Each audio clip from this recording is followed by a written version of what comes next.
The U.S. Labor Department reported Thursday that 3.8 million Americans filed for unemployment benefits last week, bringing the total to more than 30 million. But as AP's Sagar Meghani reports from the White House, President Trump says he believes the economy will come roaring back. Hours after the government reported some 30 million Americans filed for jobless benefits in just 6 weeks, the president's predicting a return to a strong pre-pandemic economy and beyond. And I think we can actually surpass where we were. The president says he's relying on his gut. Economists like Bankrate.com's Mark Hamrick are looking at the numbers, like low consumer confidence. Even with some businesses reopening, it looks to be a slow comeback, with virus fears dominating. Consumers are going to be quite cautious. Sagar Meghani, Washington.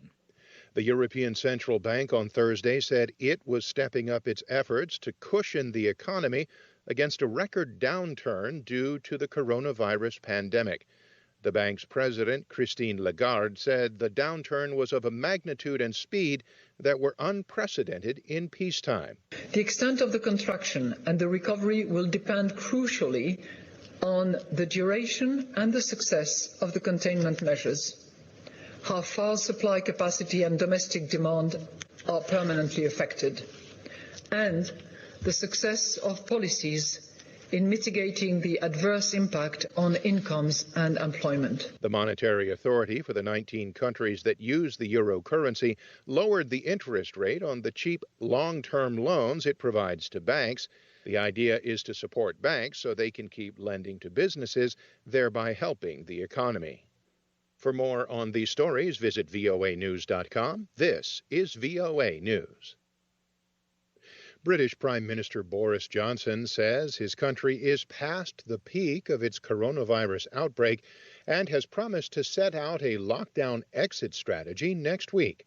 Reuters' Adam Reed reports. Holding his first news conference Thursday since recovering from COVID-19 and a day after his fiancée gave birth, Johnson urged Britons to stick with the restrictions designed to slow the spread. And so I can confirm today that for the first time, we are past the peak of this disease. We're past the peak and we're on the downward slope. And we have so many reasons to be hopeful for the long term. He said there would be a menu of options of how the lockdown could be relaxed, but didn't give further details on a time frame.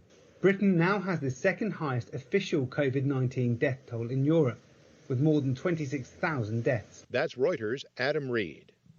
Flight bookings surged up by 15 times after Beijing relaxed quarantine rules, raising hopes that a release of pent-up demand ahead of a major holiday will breathe life into China's battered tourism industry.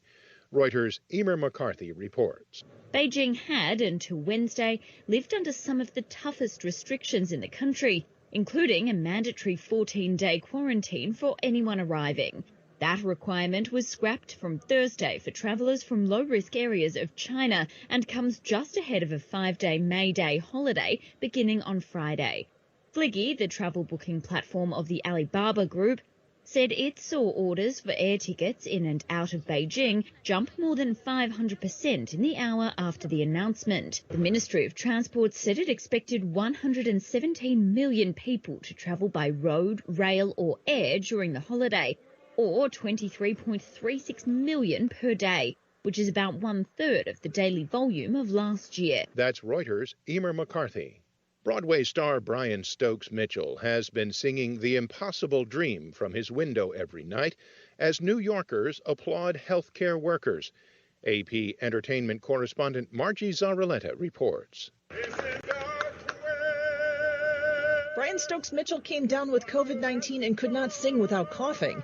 The night he realized his lungs were clear was the night he started singing The Impossible Dream out of his window from his 5th-floor apartment on Broadway, a few miles up from the theater district. Mitchell says he thought it would be a one-time thing, but now a crowd gathers and even police cars and ambulances stop outside his window. There's a reason why he chose The Impossible Dream. It's a song about trying, and that's what we're all doing right now is trying. I'm Margie Zarraletta.